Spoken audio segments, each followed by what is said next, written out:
higher intelligence, however, one recognizes long-term self-interest and danger. For example, medicine may be immediately bitter, but by calculating one's long-term interest, one accepts the bitter medicine to cure a disease that is not immediately troublesome, but ultimately fatal.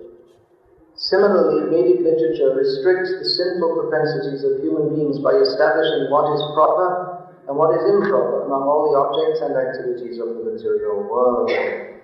Because everyone must eat, the Vedas prescribe foods in the mode of goodness and not those which are sinful, such as meat, fish, and eggs. Similarly, one is advised to live in a peaceful and pious community and not in association with sinful persons, nor in an unclean or turbulent environment. By designating and restricting the exploitation of the material world, Vedic knowledge gradually brings a conditioned soul to the platform of material goodness. At that stage, one becomes eligible to serve the Supreme Personality of Godhead and enter the transcendental stage of life. It should be remembered that such mere eligibility does not constitute actual qualification. Without Krishna consciousness, mere mundane piety can never qualify a conditioned soul to go back home, back to Godhead. Within this world, we are all infected by false pride, which must be diminished through submission to the Vedic injunctions. One who is completely engaged in the loving service of the Lord need not adopt these preliminary methods, for he directly contacts the personality of Godhead through the spontaneous process of surrender. In the previous verse, the Lord explained why Vedic literatures assign different values to the bodies of different living entities. And here the Lord explains the Vedic value system in regard to the material objects that interact with these bodies. Srimad Bhagavatam, Canto 11, Chapter 21, Text 7. O saintly Uddhava, in order to restrict materialistic activities, I have established that which is proper and improper among all material things, including time, space, and all physical objects.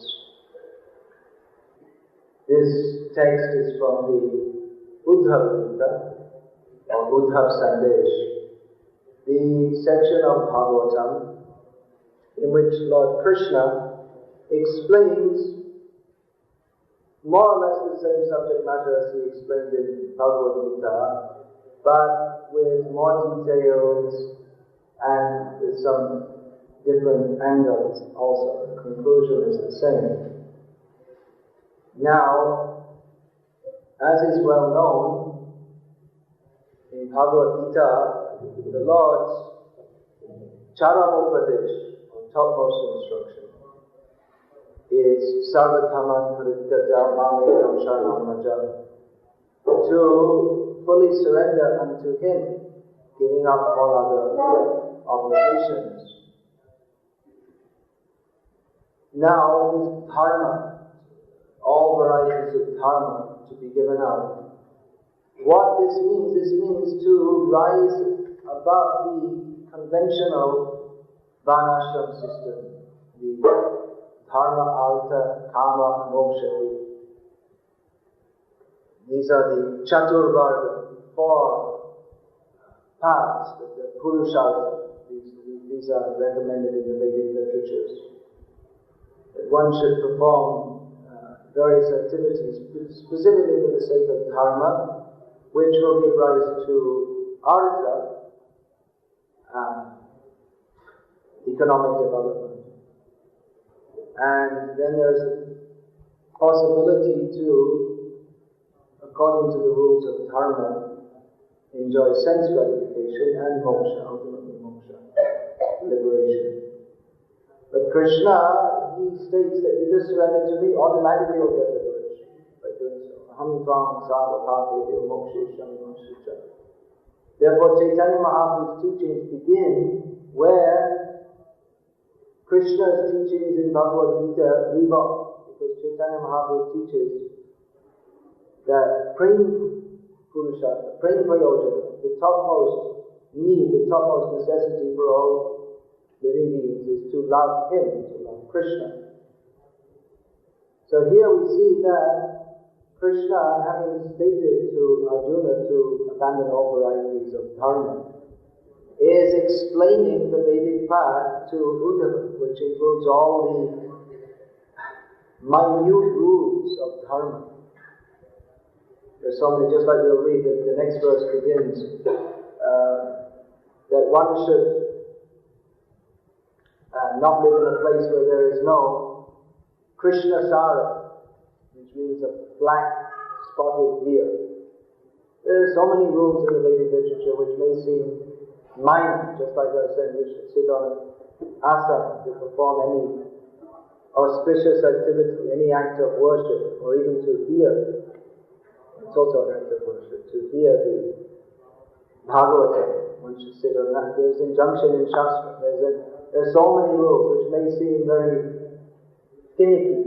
You know what that means? Finicky, it means very minor and not very, too much detail. It may seem like that. So even about asana, it's also stated one should not move it with one's foot. You know that one? You know that one. Okay. You're not supposed to move with your foot. I don't know what it says about plastic asana.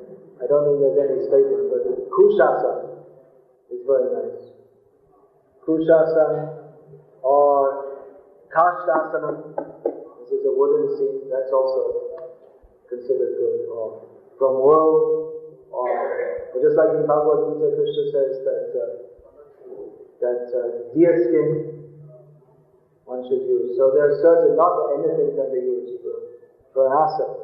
So there's so much detail in Shastra about asana, about this, what we should sit on it, what kind of seat, which direction we should sit for performing various activities, eating, and then for reciting Gayatri, different directions of different things. So many rules. So Krishna says in Bhagavad Gita, Savadhaman parityaja mamekam sharanam vraja. Surrender to me. And then we can go to Golok Vrindavan, where in Golok Vrindavan it's not very important which direction you sit to take the sadhana. You sit around Krishna. Look how that boys. They sit around Krishna and they look at Krishna. Even there's that picture which is famous in ISKCON of Krishna the butter thief. So you may have noticed that young Krishna, baby Krishna, has his hand with the butter falling from it. He's using his left hand to steal the butter. So you could say he's only a young boy, but he's the Supreme Lord who's supposed to be establishing religious principles. But in Vrindavan it seems he breaks them off deliberately. Which Parikshit Maharaj asked him. I can't understand how Krishna came and he says, Dharma samsthapanarthaya sambhavami yudhayite. I come in every age to re-establish religion, and here he's dancing with other people's wives, which seems to be just about the worst that anyone could do. Of course, nowadays it's considered very normal to do so. But that is considered very bad in Vedic culture. Worse than moving one's asana with one's foot. It's a worse transgression of Vedic injunctions. So, of course, Krishna, he is transcendental to all these rules and regulations, and particularly the sweetness of Vrindavan Leela, a lot of the sweetness of Vrindavan Leela that stems from this not following rules and regulations. That just the essence is the love of Krishna, and all the rules and regulations of Vedic life may not be followed. Now, does that mean the Vedic rules and regulations are not important? Let's consider that, because here Krishna is explaining this all to Buddha, at least in concisely. He's summarizing, because if we take all the Vedic rules and regulations, there are so many Vedic law books, Dharma Shastras, so many different rules. So Krishna is speaking some of the basic ones here. So what is this? Krishna, he himself is the author of the Vedas. but he appears to transgress the Vedas.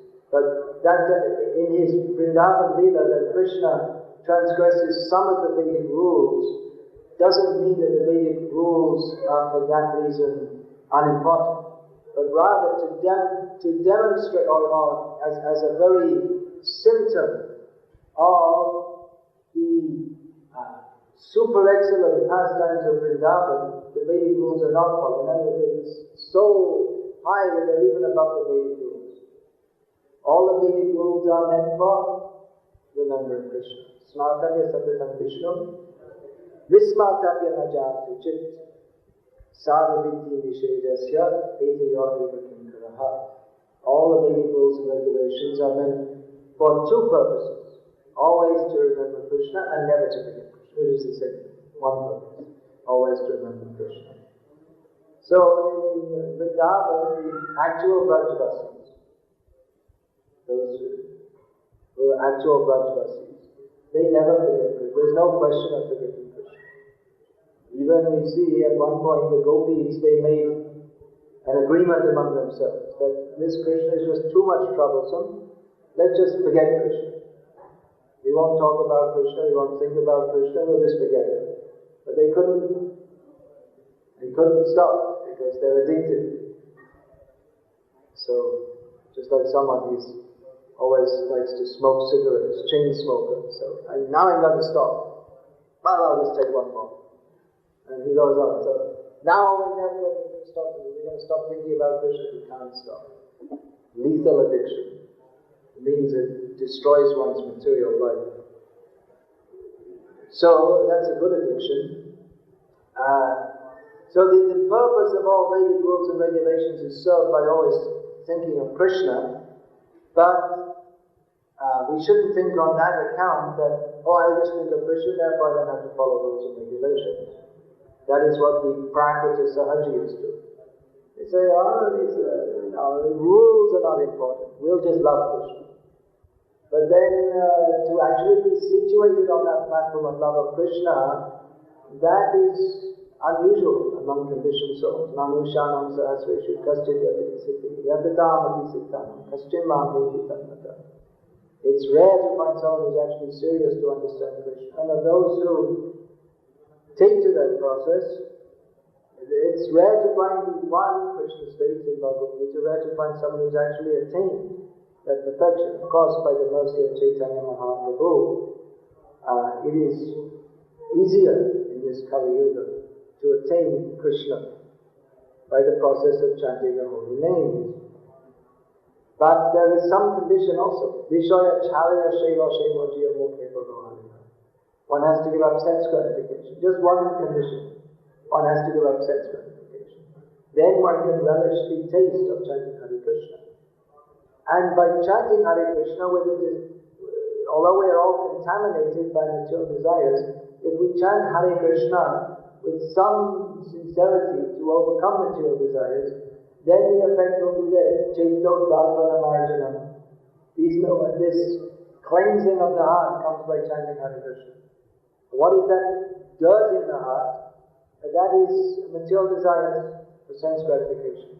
So that is cleansed by one who wants to be cleansed by chanting these holy names. But at the same time, we should follow all the other rules of the religion, just like Santa Teresa did. Well, you just have to chant Hare Krishna. You don't have to do anything else. That's all. Hare Nama, Hare Nama, Hare Nama, Eva Kevalam, Kalo Nasteva, Nasteva, Nasteva. There's no other way in this Kali Yuga of attaining the highest success but to chant the holy names. So then some people say, well, there's no need to do anything else. But that is not the verdict of Chaitanya Mahaprabhu himself, who instructed the Mahamantra saying, Hare Krishna, Krishna Krishna, Hare Hare, Hare Ram, Ram Ram, Hare Hare. Prabhu kahe lami Mahamantra, eha japa diya shave kare nibandha, eha hoite sharva siddhi, hoive shola, sarva khan pahanam vidinahya.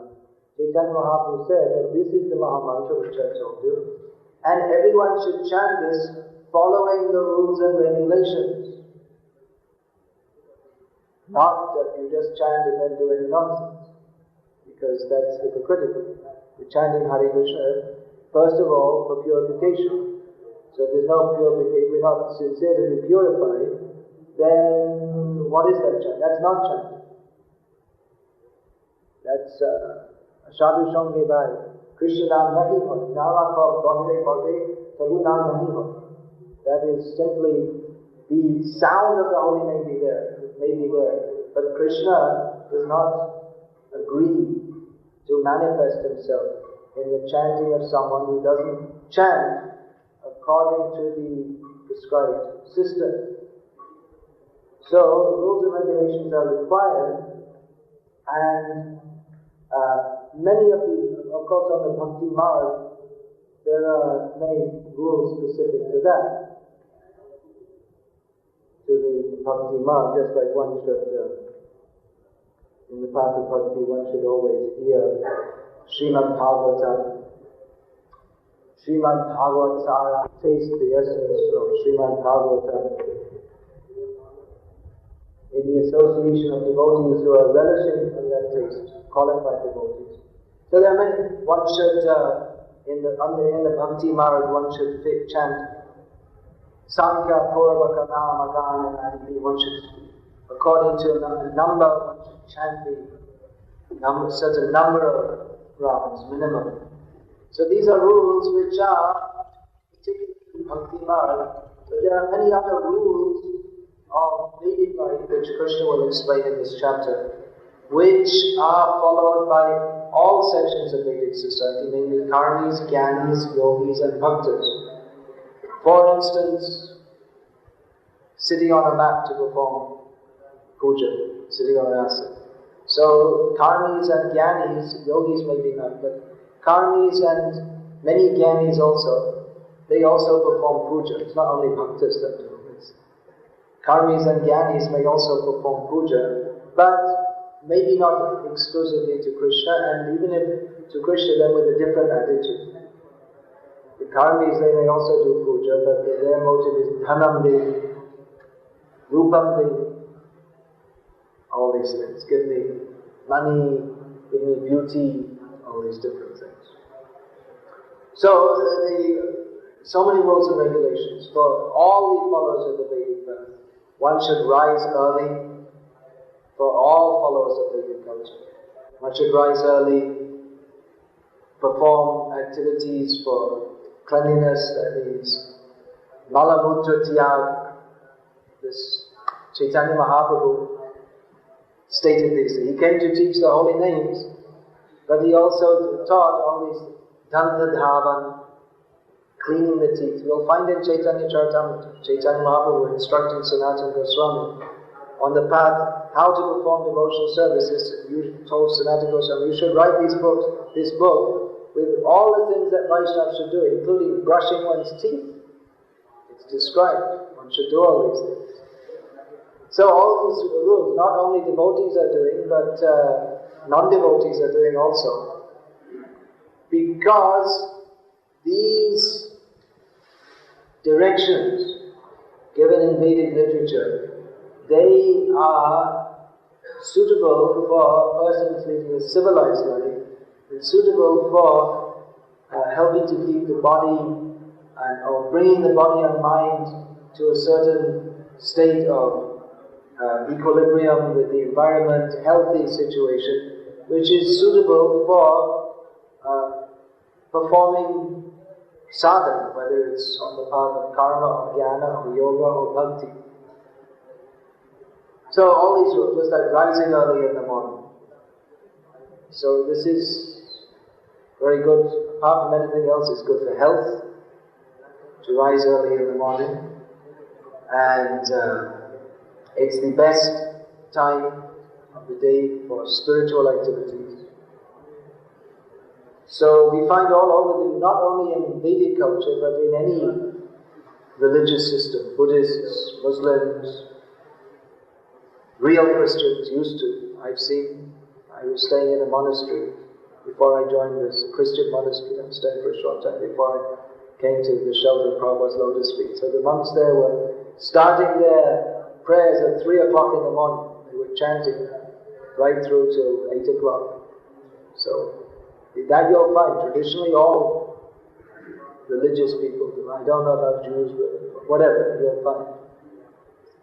But all serious practitioners of spiritual life in any part of the world will rise early in the morning, because that is the best time.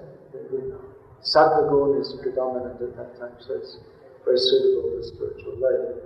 So there's so many rules. One should eat with the right hand and cleanse the backside with the left hand. What time one should eat is not suitable to eat in the late night. Yogis, they won't eat after sunset. But the householders, they may, at least among the Brahmanas, they will eat twice a day.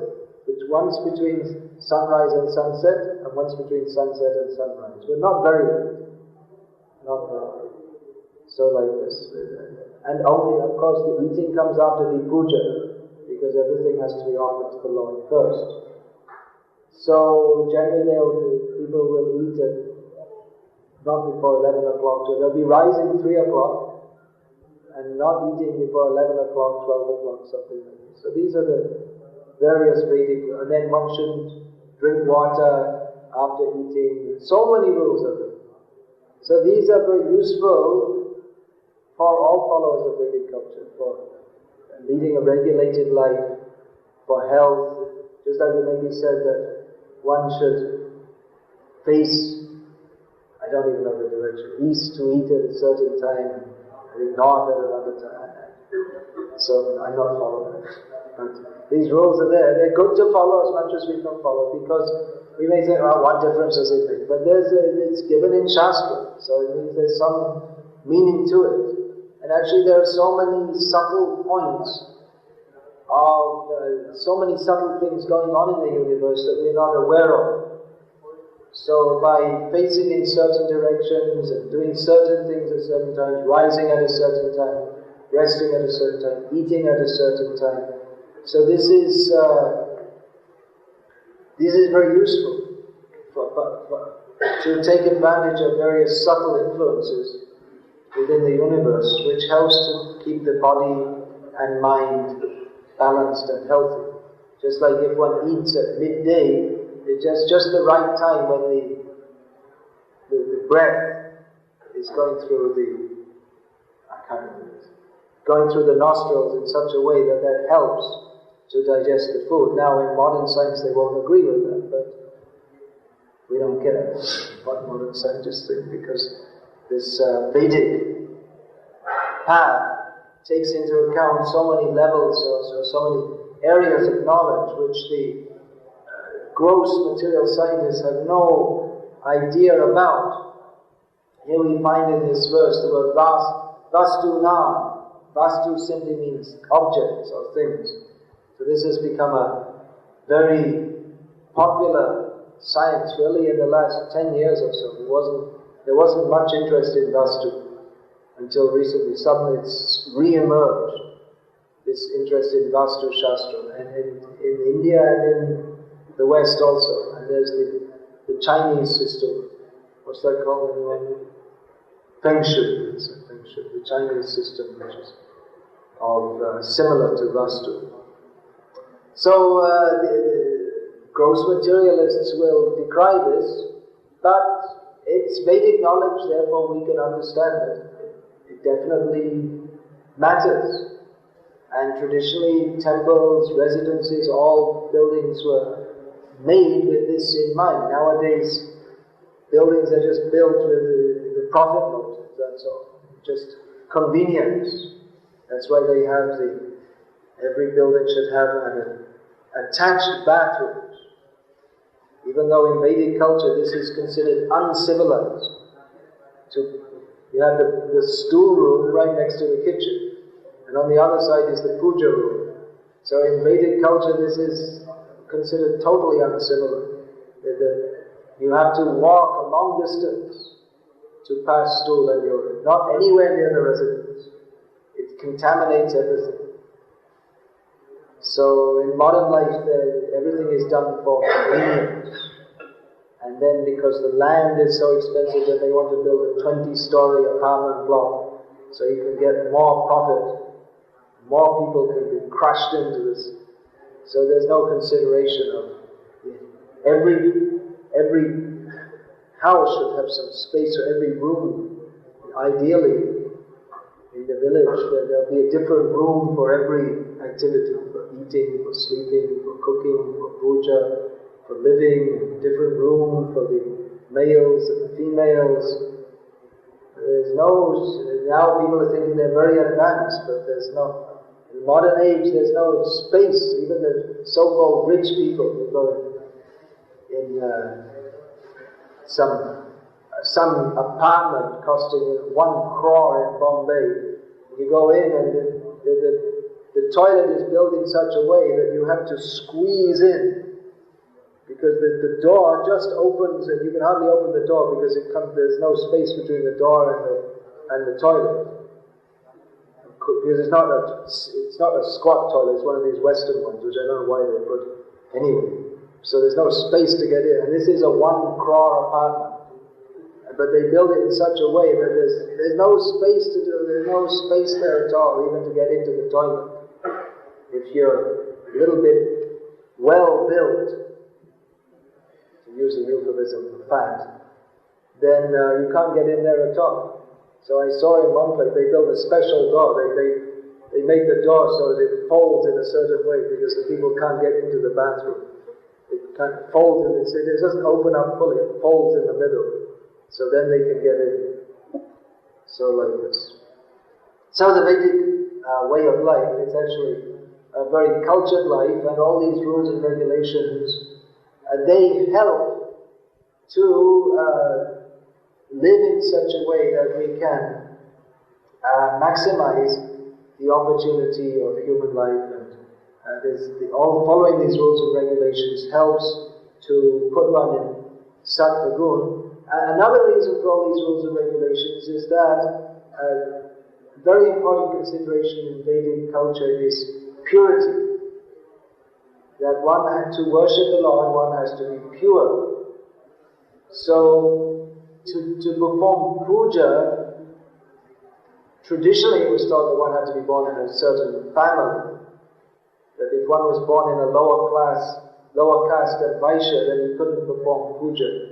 Brahmanas, Kshatriyas and Vaishyas, they can do. But Shudras, they cannot do. And for elaborate worship in public temples, then Brahmanas are required.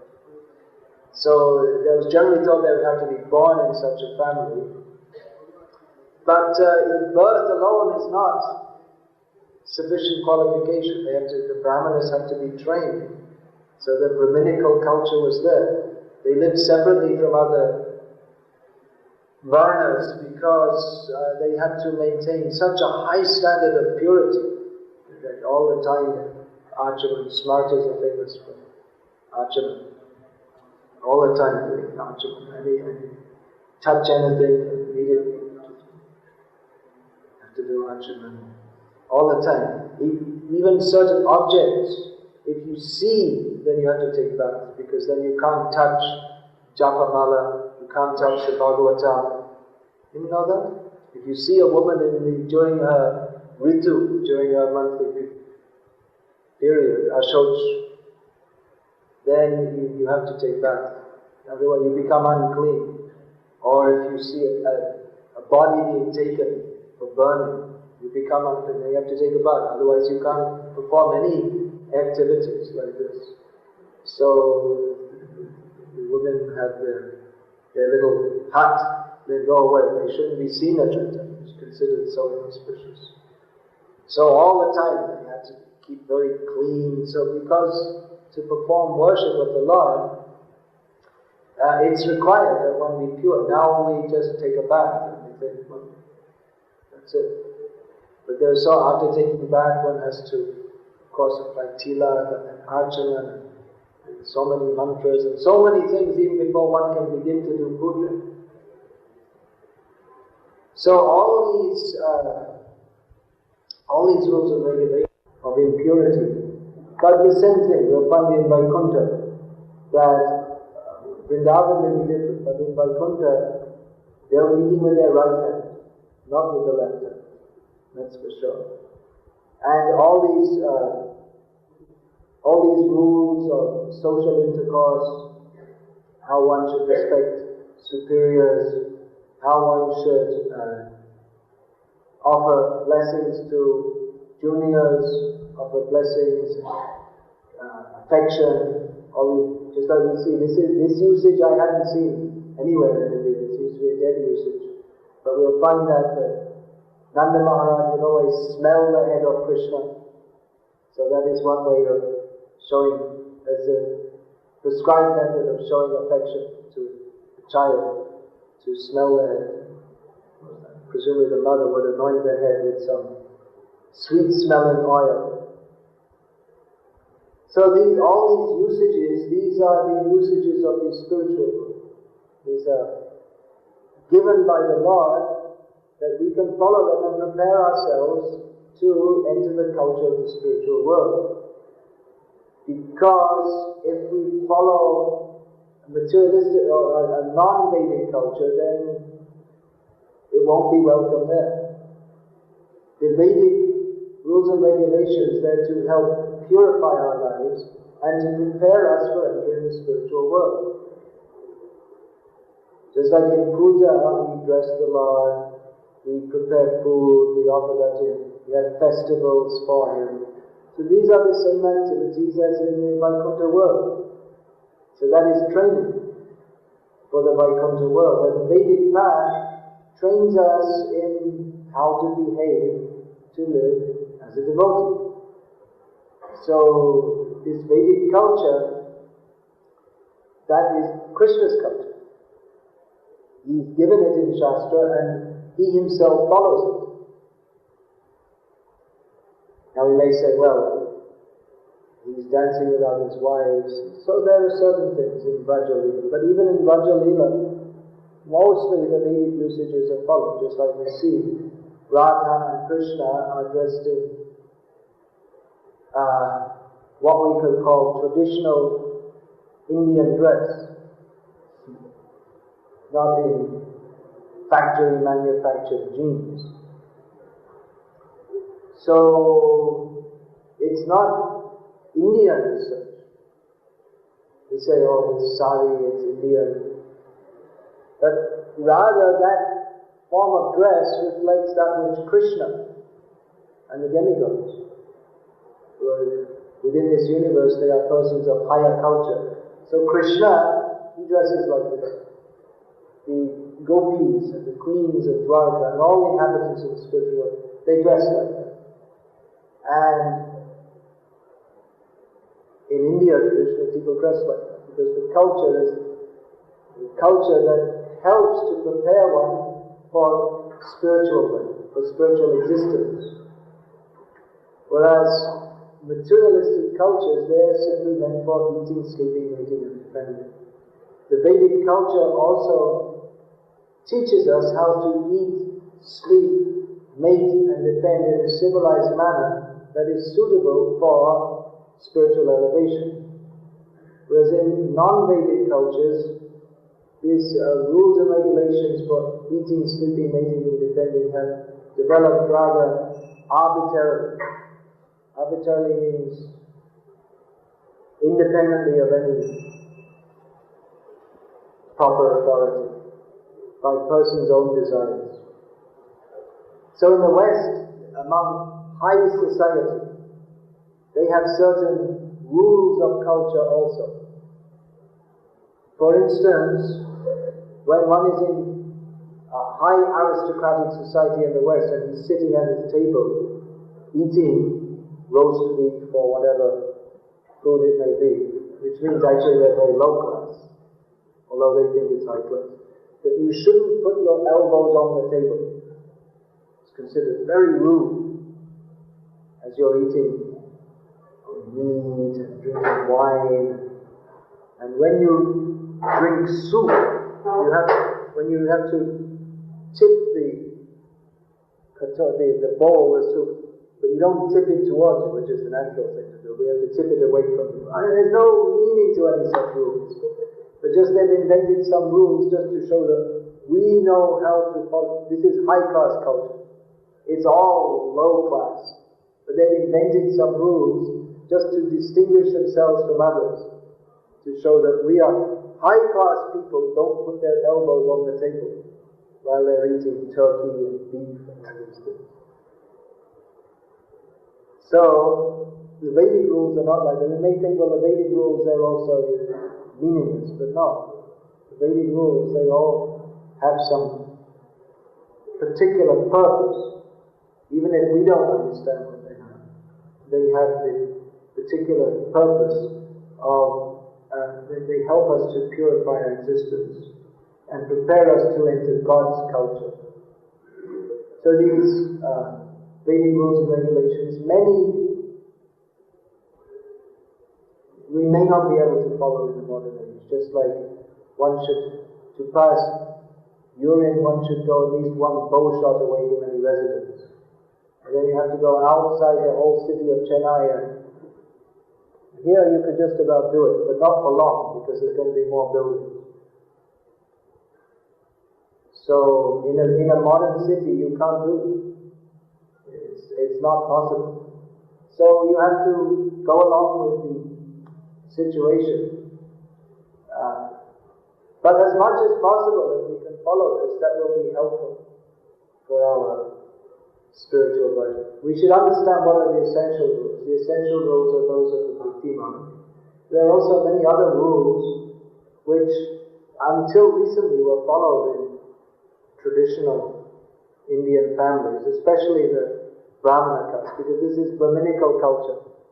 Still today, some people are following as much as they can. There are still some people in India who only drink water from their own well and certain things, which is not to be used for anything else. And still, some people like that, but it's very difficult nowadays to follow. If you go on a train or a bus, then immediately you're finished. If you come to a city, you're finished. You can't follow all these things. Modern city. So Vedic culture, that was everyone was cooperating to follow that. Nowadays that's very difficult. But as much as possible, if we can follow these, they are given here in Srimad Bhagavatam. So we needn't think that it's simply an anachronism, something that's out of date. As much as possible, if we can follow these things. Just like we see, for instance, Srila Prabhupada ate with his right hand, not with his left hand. Sometimes devotees would come for initiation and Prabhupada would give the beads, and they'd put out their left hand and Prabhupada would pull back the beads. Oh, what did I do wrong? Right hand. So they don't know that comes. I didn't know. No one taught me in the West until I came to India. Actually, Jayapataka Maharaj told me. I gave him this. I don't know how many years ago. Must have been 77. But I remember we were sitting in at Damodar Prasad Shastri's medical shop in Kalaka Street in Bora Bazaar in Calcutta. And I gave him something. What? You're giving with the left hand? I didn't know. I just knew in India. So like this. As much as possible, and we can follow all these things. That's very good. And there are also some major principles of Vedic culture, which, of course, that's very controversial nowadays. Some major principles. Well, the one that's quite controversial at the present time in our movement is restriction of association between men and women.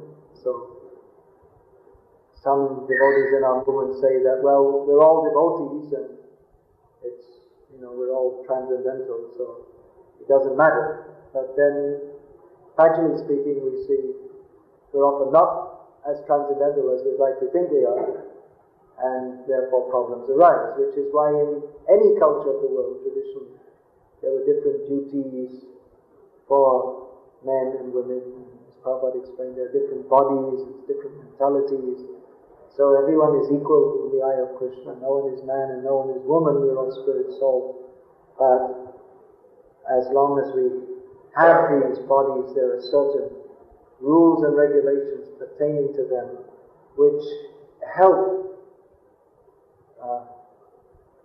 persons, whichever body they may be in, to overcome the influence of material desires by restricting, as Krishna states in this verse, certain restrictions of it, so that unnecessarily accidents don't occur.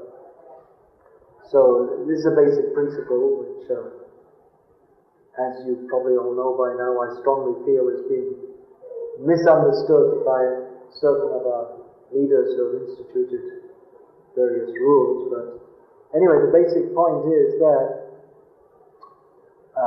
Vedic directions are given by the Supreme Lord for purification.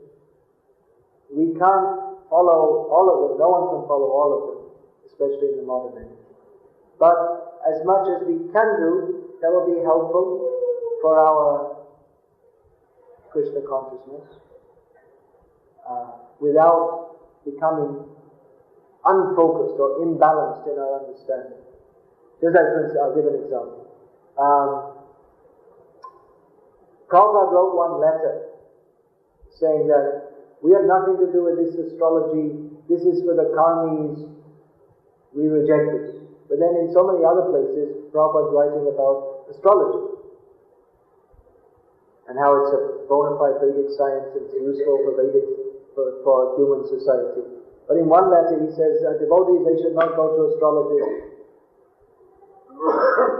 So it seems Prabhupada is contradicting, but then we should see what is the context in which Prabhupada wrote that letter. That some devotees, they were going out for distributing Srila Prabhupada's books, and they started consulting an astrologer. What's the best time to go out? And then sometime is inauspicious, so we shouldn't go out. And this way they weren't distributing books a lot of the time, because they thought, no, this isn't a good time, we shouldn't go out. When Prabhupada heard, he wrote that letter, this is all nonsense. You go out and distribute books, doesn't matter what the astrologer says. So that was their misunderstanding.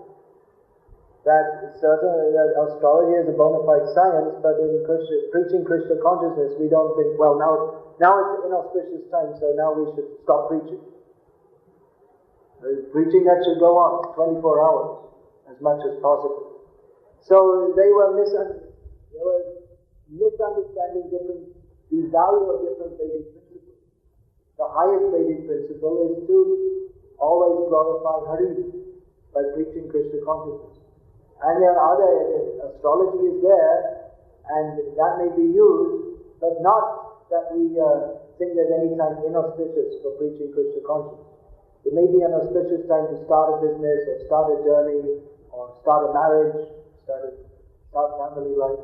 There may be auspicious times for this and that, but the activities of Krishna consciousness should never be stopped in the name of auspicious or inauspicious time. Now we may also choose an auspicious time for installing deities. That we may do. We may take advantage of the auspicious moment, although it could be done at another time also, because Krishna is transcendental to all these things. But activities of Krishna consciousness should never be stopped because of some apparently inauspicious situation. That should always go on. So devotees have misunderstood astrology and consideration of auspicious, inauspicious times. That's there in Vedic culture, but we shouldn't think that therefore I should not chant Hare Krishna, or now I should not distribute Prabhupada's books because it's inauspicious time. So they misunderstood and they allowed themselves to subject the major direction to the minor direction.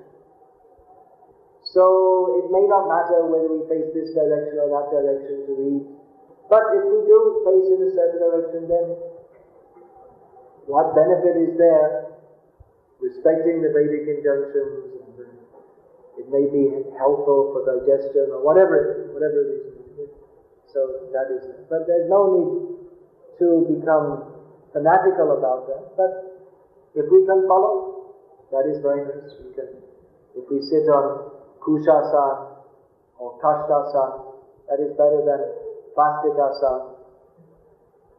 For health also, plastic is not good. So these, as much as possible, if we follow, that would be very helpful. And Prabhupada wanted to re-establish this Vedic culture. It's difficult to do so in the cities, but it's very easy to do in the countryside. Actually, anywhere, if you get a kushasana, you can just sit on that. You don't have to sit on the plastic. It's just a matter of doing it. Rising very early in the morning is very easy if we take rest sometimes that are staying up till 11 or 12 o'clock with the electric light. Protecting cows, that's a necessary part of village life. This Vedic culture follows naturally from the or is easily followed in the rural setting. In the city life, it's not so easy. The essence of Vedic culture is chanting the holy names of Krishna, serving Krishna. That is the best manifestation of Vedic culture. So that we should do, and as much as possible we may follow these other Vedic directions. Hare Krishna. Any question?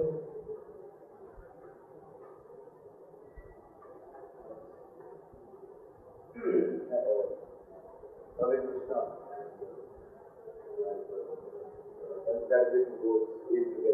Serving Krishna and sense gratification go ill together. You have made a correct statement. I agree with it. But because conditioning or something like that, sense gratification may look nice. Since you're not take to the extreme end of Krishna consciousness as well, you get conscious of because we're not fully purified, sense gratification seems nice, and therefore we want to serve Krishna, but we get caught in sense gratification. Is that what you're saying? Yes. So then, what's the next? So, how to overcome that? How to overcome this? And therefore, the Grihastha ashram is recommended for persons who are not highly renounced from, or not ready to fully renounce all kinds of sense gratification. The Grihastha ashram is recommended, in which one, that is also not meant for gross sense gratification, or very dissolute sense gratification. Dissolute means without following any rules or regulations.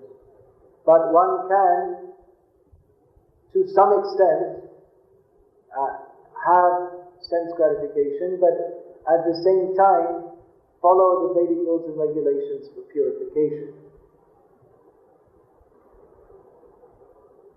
So if one likes to live in a nice house, that's allowed.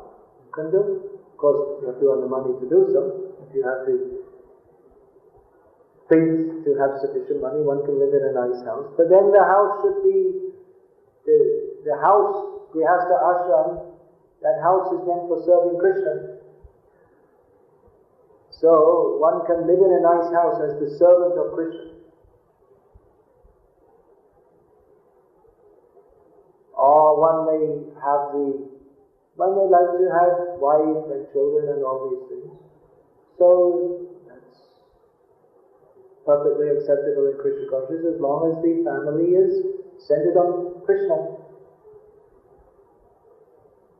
But very gross sense gratification, that cannot be dovetailed with Krishna consciousness. One has to have a very high aim to serve Krishna.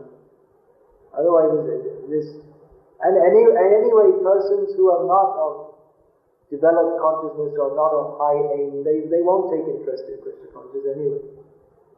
Nivriddhata shaiva pradiyamana bhavashodat chocha manovirama ka uttama shloka gunam vina pashudneta kumandara jeta vina pashudnam.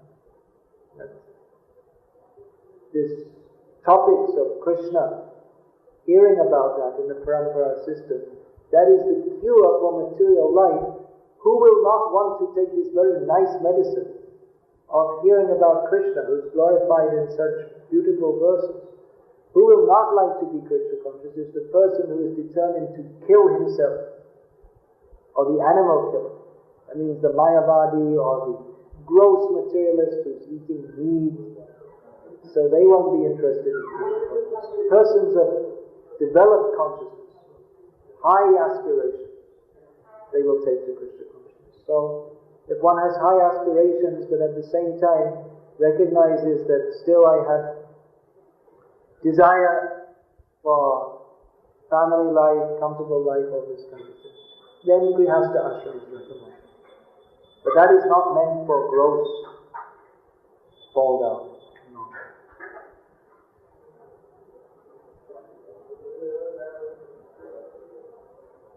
That previously we see the Grihastha ashram in India was very respectable.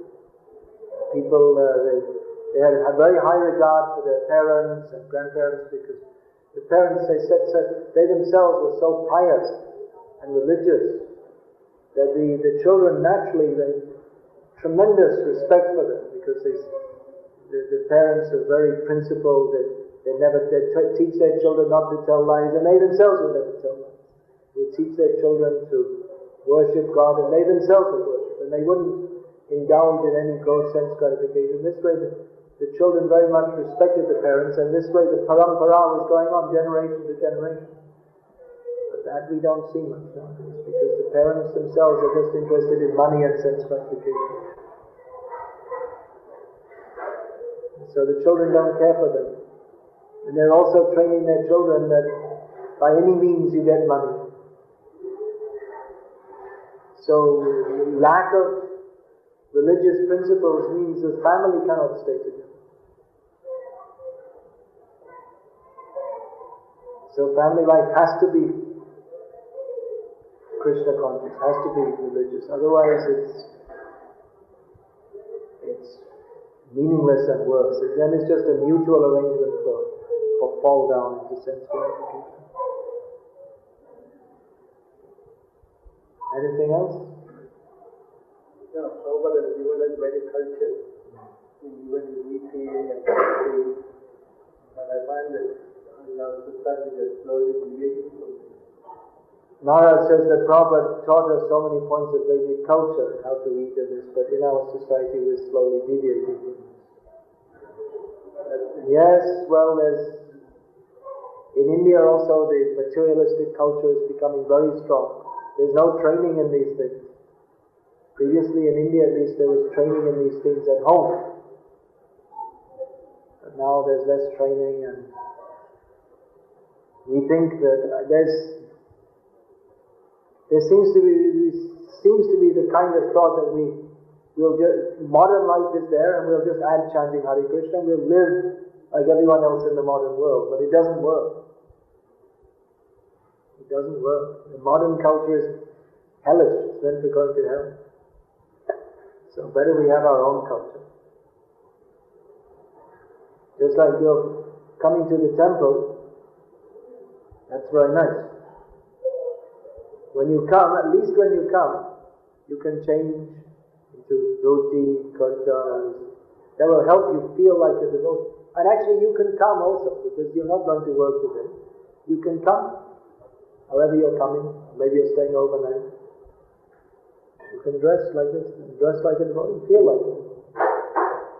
Even at home, it's very nice. Grihasthas, if they're going out to work in their pants and shirt and all this, at least when they come home, immediately take bath and change. That will be very nice. Change into dhoti, kurta, all this, and then we put on tilak. Otherwise, if we have our work clothes on, then we're in that, it keeps us in that consciousness. So then we should have a rule, when I come home I offer arati. Then you have to take bath and change, put on tilak. This will help us to be all these. Why should we dress like this? Why should we wear tilak? This helps us to be Krishna conscious. Whereas this dress, then this identifies us with a different culture, different set of values, different way of life. So, as Prabhupada often said, one can be Krishna conscious in pant and shirt. But this helps us to be Krishna conscious. Sometimes we find devotees criticizing karmis, sense gratifiers in preaching due to some unknown reason. the same devotees end up falling down, committing the same activities which they are against before. Question is, should devotees be careful and follow rules and regulations themselves sincerely before they point out and criticize others? Well, certainly one should follow, otherwise it's meaningless to do. That person's smoking, give me a cigarette too. Prabhupada pointed that out in Bhagavad Gita.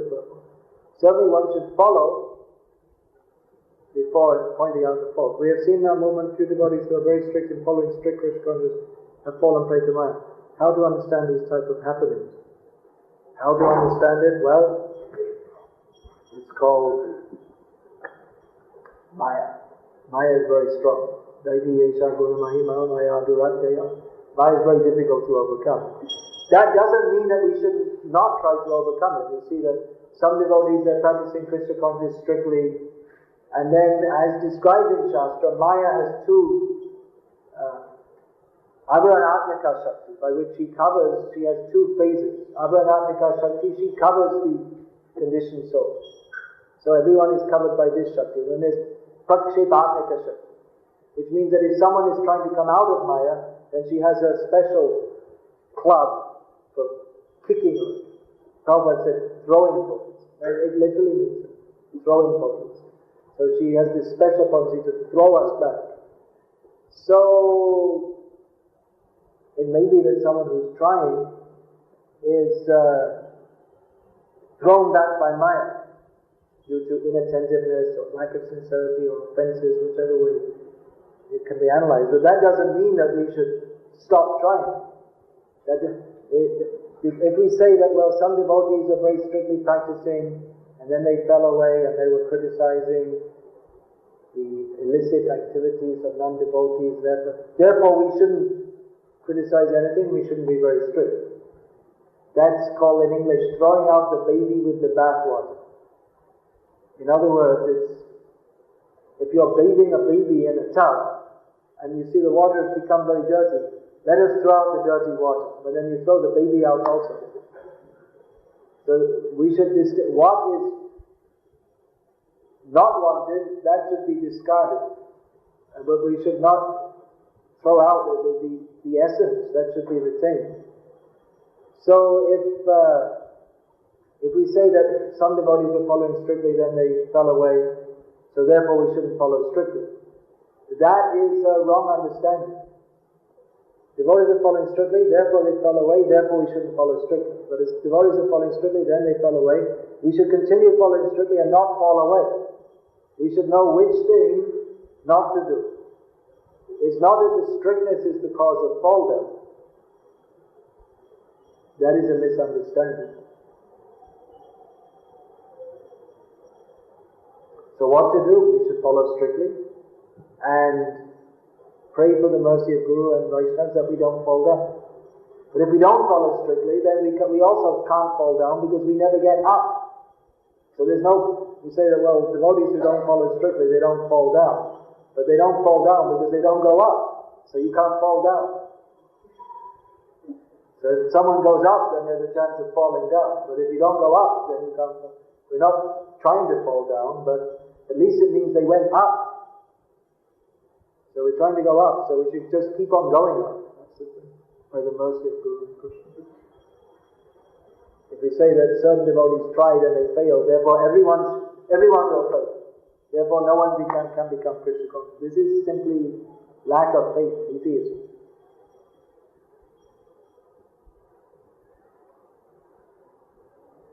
As you told, for a person who interested in performing Krishna conscious activities and simultaneously addicted to sense gratification. No, there's no question. No. For addicted to sense gratification? Sorry, no.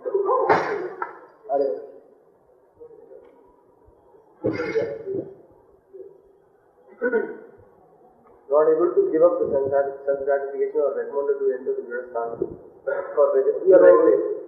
We're talking about, again, when it said that someone coming to Krishna conscious, they enter the Grihastha because of tendency towards sense gratification. But that still means very regulated life, not gross sense gratification.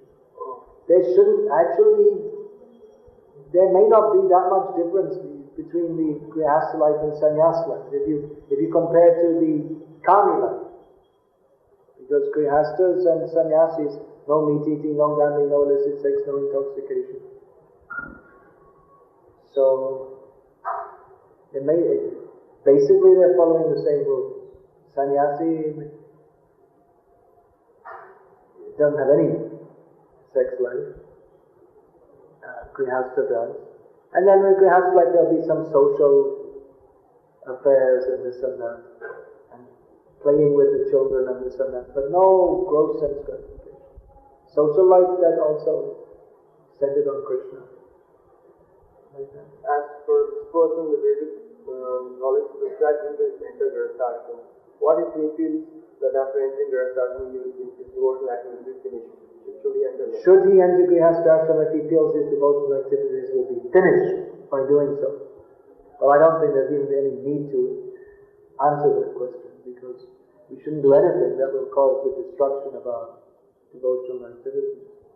But what many times the parents, they arrange the marriage with the specific aim of finishing off their child's devotional service.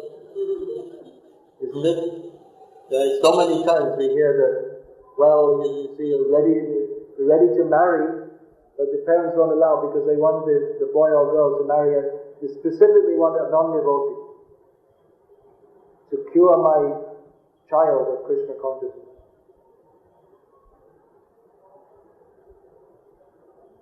So today there's some initiations of some